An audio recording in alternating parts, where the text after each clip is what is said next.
this is a good question. I think it could help a lot of singers and also some teachers give maybe a fresh idea. What This is from Christine again. Christine, you want to ask the question? Sure. Yes, I was wondering what would be your top exercises to practice adduction? All right. Uh, this is a beautiful question because it reminds me something that I wanted to do with all of you after we discussed the lower larynx that we did with you and the kind of fry that we started with that kind of feels like we're finding that adduction. And so we never want to stress and feel like we're adducting too much or that we're pressing our voice, right? So let's do two things. First is we're going to put, I'm going to stand up for this so you can see. Oh, okay.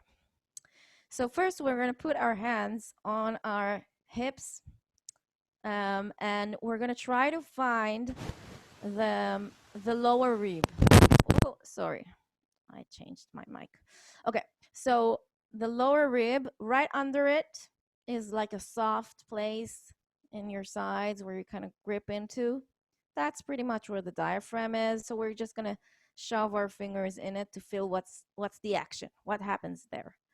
And what we're going to do is we're going to inhale and then we're going to exhale. And we can feel specifically on the sides that there's like everything kind of, melts inside because the air comes out and the diaphragm just kind of goes in and basically the top of the diaphragm will also go up and push the air out. So that's what we want to feel. We want to feel the inhale and then release, which is a wonderful thing to do during the day.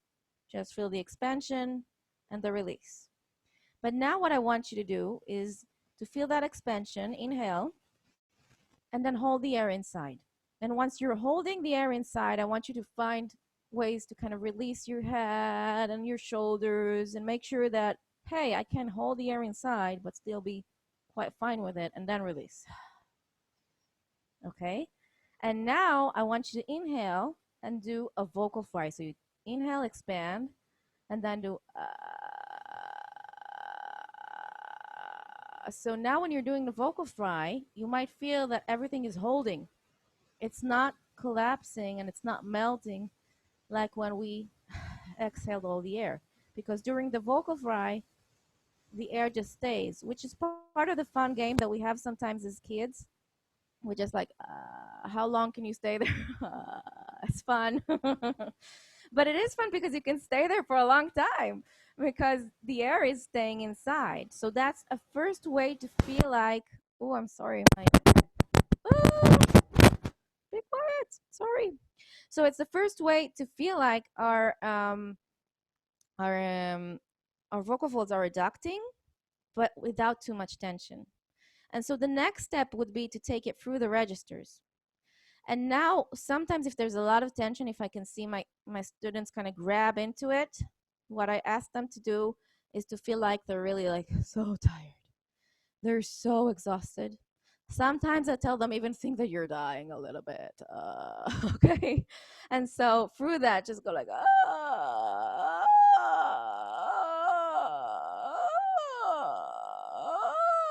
and slowly you start to find that transition where you're still on that kind of creak and fry.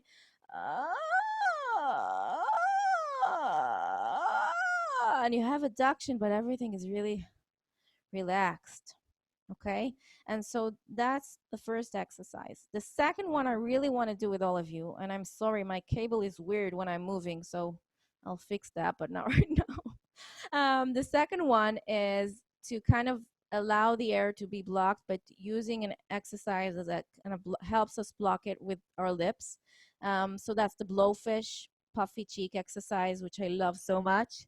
Okay. So it's like you want to say a W, you want to say a wah, wah, wah, wah, wah, but then you kind of almost glue your lips, but there's a little string of air that is coming out consistently. So it's not an M that closes the lips, it's a woo, woo, woo. So in this exercise, because the cheeks are puffy, because not all of the air can come out, you can feel some of it go back inside. You can feel that it's not all leaving. And now I want you to imagine you just woke up, and it's that morning stretch where you go, which is a good exercise on its own because it's also creaking and finding the high notes. So much fun.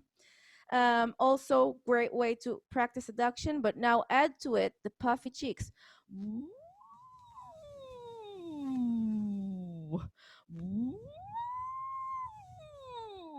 So a great warm up to start finding it without tension. Two more. One more. There we go.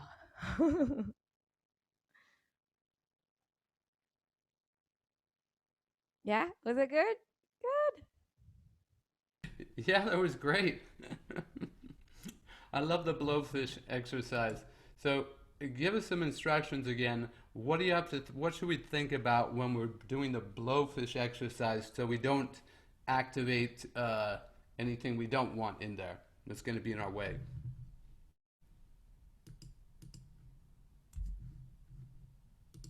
Ah, that's what's going on.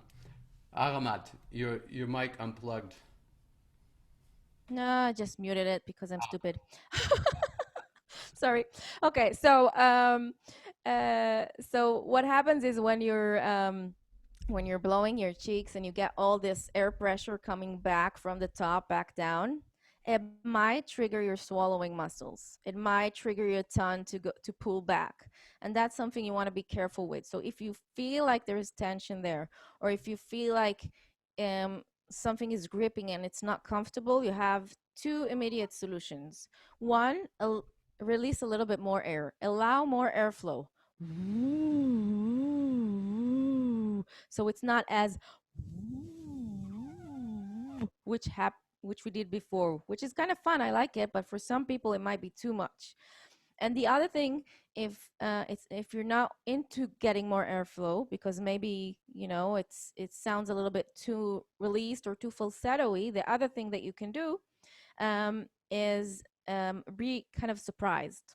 Okay, so just be like, oh my God, I can't believe it. Like the face that Philippe did earlier. Okay, because when you're surprised, you can feel everything expands again in your pharynx and in your tongue, and then nothing is gripping. So it's like, oh my God, really? I didn't know. Oh, that's interesting. So again, using like primal sensations that encourages your body to find the right coordination that is not gripping.